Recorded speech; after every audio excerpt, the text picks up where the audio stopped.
It's November 6th, 1988, and the NASCAR Winston Cup Series is making history at Phoenix International Raceway. The excitement is intense as drivers gear up for the inaugural race at the newest NASCAR track. Among the contenders is Alan Kulwicki, driving the number 7 car for AK Racing. Kulwicki is aiming for his first Winston Cup Series win and hopes to make history at this iconic track as an owner/driver. Join us as we take a look back at what turned out to be such a historical event. 3, 2, 1.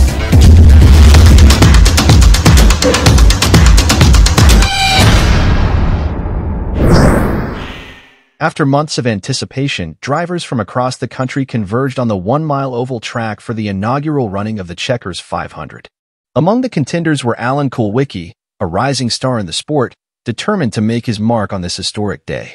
Behind the wheel of his meticulously prepared Ford Thunderbird, Kulwicki was ready to take on the competition and chase his first Winston Cup Series victory. Jeff Bodine, driving the Hendrick Motorsports number 5, would take the pole with Rusty Wallace outside him in the Blue Max number 27 for the event. Kulwicki's qualifying performance was not the best on day 1 of qualifying, but rebounded on day 2 as he posted the fastest lap time during time trials, earning him the 21st starting position. As the green flag dropped, a battle was asserted in no time on the track. With a lightning-fast start, Bodine, Wallace, Ricky Rudd, and Bill Elliott set a torrid pace and established themselves as the drivers to beat early on. Their ability to maintain consistent lap times and control the race from the front put them in prime position to contend for the win. Throughout the race, drivers engaged in thrilling battles for position all over the track. With tight corners and multiple racing grooves, Phoenix International Raceway provided ample opportunities for side-by-side racing and daring passes. Drivers fought for every position, resulting in exhilarating on-track action and edge-of-your-seat moments for fans. Efficient pit work by the crews was crucial, as even the slightest delay could cost valuable track position. This was the case for Kulwicki, as following an early caution he had to return to pit road a second time and almost was served a penalty.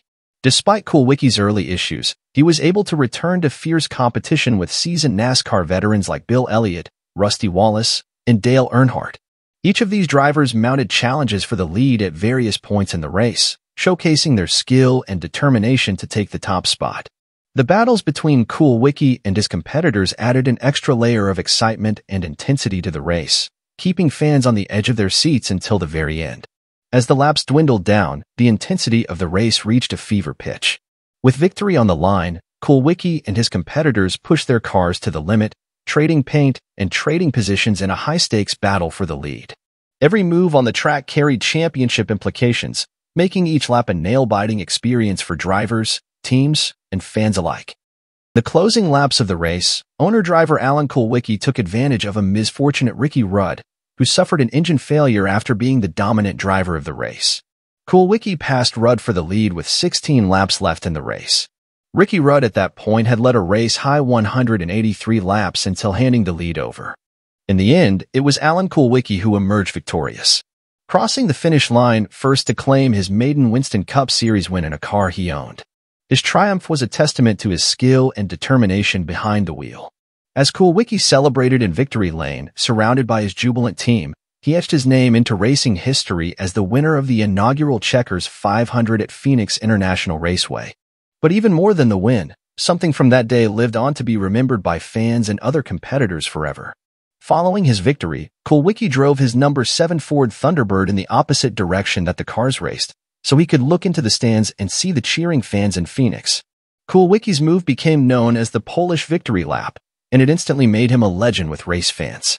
The creative victory celebration was something he had been planning for months. In fact, Kulwicki sought out the advice of legendary promoter Humpy Wheeler, the president and general manager of Charlotte Motor Speedway. Wheeler challenged Kulwicki to be daring and different and do something out of the ordinary when he finally won a race. Following his Polish victory lap, he was scared that NASCAR was going to really come down on him, maybe even take the victory away from him.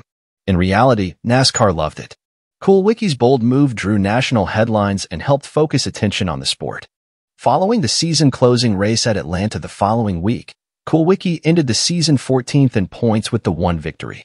By 1992, he would hoist the NASCAR Cup Championship trophy high, after an intense battle to the final race. securing him as the final owner-driver to win a championship outside of Tony Stewart in 2011. Tragically, the racing world lost Alan Kulwicki on Thursday, April 1, 1993 in an airplane crash on a short flight across Tennessee before the Sunday spring race at Bristol. Kulwicki was 38.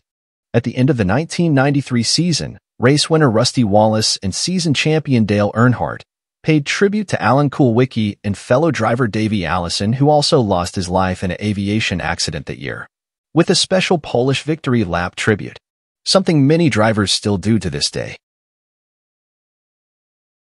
Such a cool day in NASCAR history, such a neat piece of NASCAR history, not only for Phoenix Raceway for continuing to be on the NASCAR schedule following that race in 1998, but also that Polish victory lap, something so many drivers continue to do to today, and so neat for the fans. And I'm glad that Kulwicki took the time to put that together in his head, because the fans love it. And so many other parts of Alan's life has continued to be a legacy for him in so many ways. 1986 NASCAR Winston Cup Rookie of the Year, 1992 Winston Cup champion, and inducted into the NASCAR Hall of Fame. Well deserved, certainly deserved. And another part of his legacy is at his college where he got his engineering degree at, which is University of Wisconsin, Milwaukee. And in 2013, his stepmother funded a student center there. It was called the Alan Kulwicki Memorial Student Center. The students themselves called it the pit stop, place for them to go and gather and study, do different things in that place. And with his induction into the Hall of Fame, they retitled it, they relabeled it, they redid it, and now it is the Kulwicki Garage. And certainly a beautiful place right there, and a cool place for students to continue to go in there and study, do all the things that they need to do.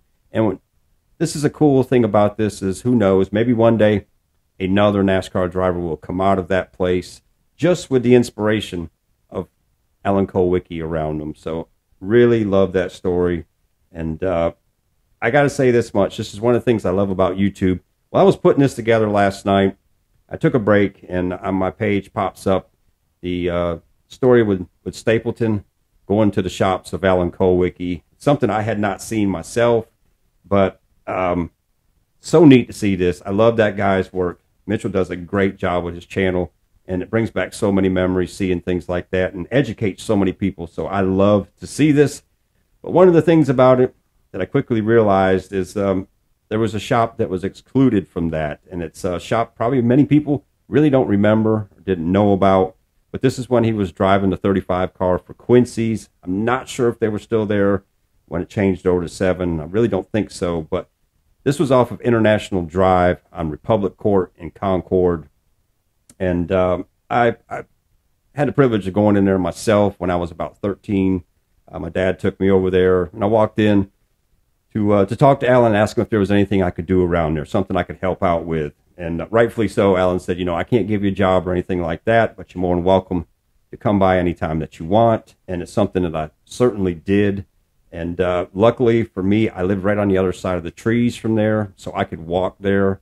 And I'm going to tell you, the Alan Kulwicki that people seen on television in those days was the Alan Kulwicki that I always was in front of. And a very smart man, a very genuine man, and just seemed to be a caring man all the way around. But somebody definitely missed, and somebody who definitely left a legacy in a NASCAR series that will continue to be honored. And I love this. But anyways, if you got any stories out there yourself about Alan Kulwicki, please share them down below, because I love to talk this racing, and I love to hear the stories of things that have happened for individuals, people like yourselves that encountered him throughout the years, because that's what this show is about, to talk racing, and that's what I want to do. But I hope you're having a great week out there. I hope you enjoy racing at Phoenix this weekend. Maybe we'll get a Polish victory lap out of the winner on Sunday, but either way, hopefully some great racing. But always, hope you're having a great week, and we'll see you at the checkered flag.